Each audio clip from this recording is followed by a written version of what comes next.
अज़ीज़ तलबा अस्सलामु अलैकुम। मैं आपका मुअल्लिम उर्दू मोहम्मद बिलाल आपसे मुखातिब हूँ। अज़ीज़ तलबा, आज हम जमात नाहम उर्दू की किताब का लेक्चर नंबर 17 पढ़ने जा रहे हैं। इस लेक्चर में हम सबक हौसला न हारो आगे बढ़ो मंजिल आपके दूर नहीं को पढ़ेंगे। इस सबक में साने पेशावर का जिक्र किया गया है। तो सबसे पहले मैं आपको साने पेशावर के बारे में बताना जो है वो ज़रूरी समझता हूँ। अजीज तलबा, 16 दिसंबर 2014 की बात है। सुबह 10 बजे का वक्त था जब असातिज़ा और तलबा जो है वो अपनी तालीमी सरगर्मियों में मसरूफ़ थे कि अचानक स्कूल की पिछली दीवार से दहशतगर्द FC की वर्दी में मलबूस स्कूल के हॉल में दाखिल हुए और उन्होंने अंधाधुंध फायरिंग शुरू कर दी। स्कूल के हॉल में अंधाधुंध फायरिंग करने के बाद वो क्लासेस की जानिब बढ़े जिसमें तलबा और असातिज़ा मौजूद थे। उन्होंने तलबा असातिज़ा के साथ साथ स्कूल की प्रिंसिपल को भी निशाना बनाया और उन्होंने स्कूल की प्रिंसिपल को जो है वो जला दिया। और इसके साथ साथ इनका दहशतगर्दों का मुकाबला करते हुए स्कूल के 3 गनमैन जो है वो भी शहीद हुए। उसके बाद फौज ने बरवक्त कार्रवाई की जिसकी वजह से मजीद जानी नुकसान होने से बच गया। फौज ने 950 से ज़ायद तलबा, असातिज़ा और दीगर स्टाफ को स्कूल से निकाला और एक दहशतगर्द को मजबूर कर दिया और उस मजबूरी की वजह से उस दहशतगर्द ने अपने आप को जो है वो बम धमाके से उड़ा दिया। बाकी 6 दहशतगर्द जो हैं वो फौज की कार्रवाई में हलाक हो गए। ये वाक़या जो है सानिया पेशावर जो है ये पाकिस्तान की तारीख का सबसे खतरनाक हमला था। सबसे खतरनाक हमला था जिसमें फौज की बर्बाद कार्रवाई से बहुत ज्यादा जानी नुकसान होने से बच गया। ये था साने पेशावर का पस मंजर। उसके बाद बढ़ते हैं सबक की जानिब। तो सबक में सबसे पहले जो अजीज तलबा वतन के हसूल के लिए कुर्बानियों का जिक्र किया गया है कि ये वतन जिसमें हम आज़ाद फिजाओं में सांस ले रहे हैं, ये वतन हमें ऐसे हासिल नहीं हुआ। इसके लिए हमारे बड़े बुजुर्गों ने बहुत सी कुर्बानियाँ दी हैं। बहुत सी कुर्बानियाँ देने के बाद हमें ये वतन हासिल हुआ और उसके बाद वतन के दिफा के लिए भी हमने बहुत सी कुर्बानियाँ दी हैं। और बहुत सी कुर्बानियाँ देने के बाद भी हमारे हौसले जो है वो किसी तरह पस्त नहीं हुए। उसके बाद जो है इस सबक में बीजान का तारुफ बयान किया गया कि बीजान कौन है। ये बीजान इस सबक में जो है नुमाइंदा औरत है और ये इलाके की एक इज्जतदार खातून है और ये सबके दुख दर्द में जो है वो शरीक होती हैं और ये मामला फहम खातून है, एक दूसरे के मसाइल को, झगड़े को ख़त्म करती हैं और जिसकी वजह से हर बड़ा और छोटा इनको इज्जत की निगाह से देखता है। बीजान जो है अजीज तलबा ये शहीद की बेटी, एक शहीद की बीवी और एक शहीद की माँ है। बीजान जो है मामूल के मुताबिक टीवी पर नशर होने वाली खबरों को सुन रही होती हैं कि अचानक एक खबर उनको परेशान कर देती है। ये खबर को सुनकर वो घबरा जाती हैं और वो खबर क्या थी? वो साने पेशावर की खबर थी जिसका आपको पहले मैंने आपको बता दिया है। जिसका सुनकर वो जो है वो घबरा जाती है।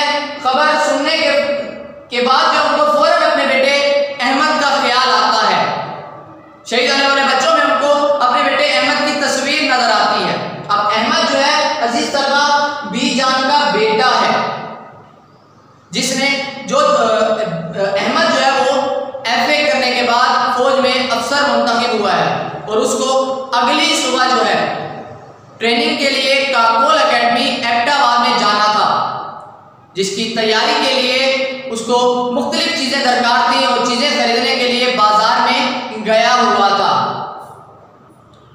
उसके बाद बाजार में गया हुआ था तो अचानक हमला हुआ और बाकी लोगों की तरह जो है वो अहमद जख्मियों को एम्बुलेंस में बिठाने में मदद कर रहा था।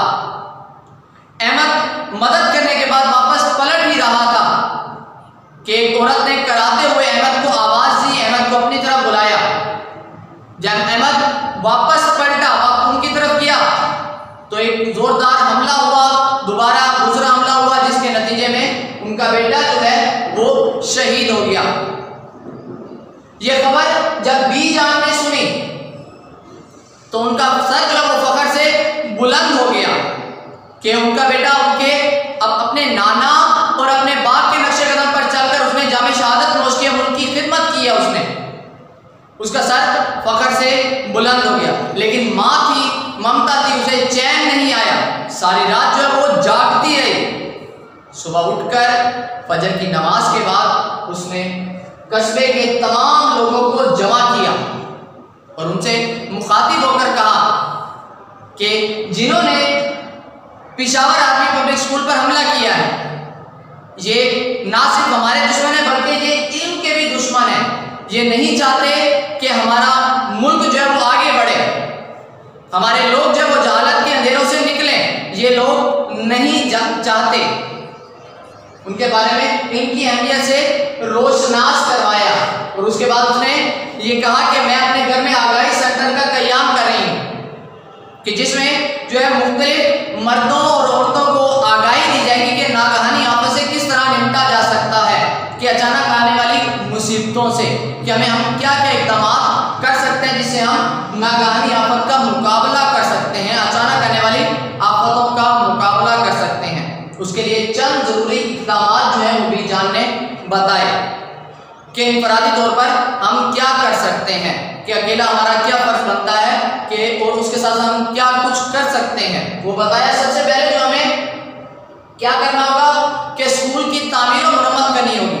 जिन स्कूलों की 4 दीवारें नहीं है उनकी 4 दीवारी कराई जाएगी और उसके साथ साथ उसकी तामीर और मरम्मत करवाई जाएगी जिस चीज़ में कमी है, और उसके साथ साथ स्कूल के इर्द गिर्द भी निगाह रखी जाएगी कि स्कूल के इर्द गिर्द लावारिस कोई सामान ना पड़ा हुआ हो, और स्कूल की टाइमिंग में किसी भी अजनबी शख्स को स्कूल के अंदर दाखिल नहीं होने देना, और उसके साथ साथ जो है अपने इर्द गिर्द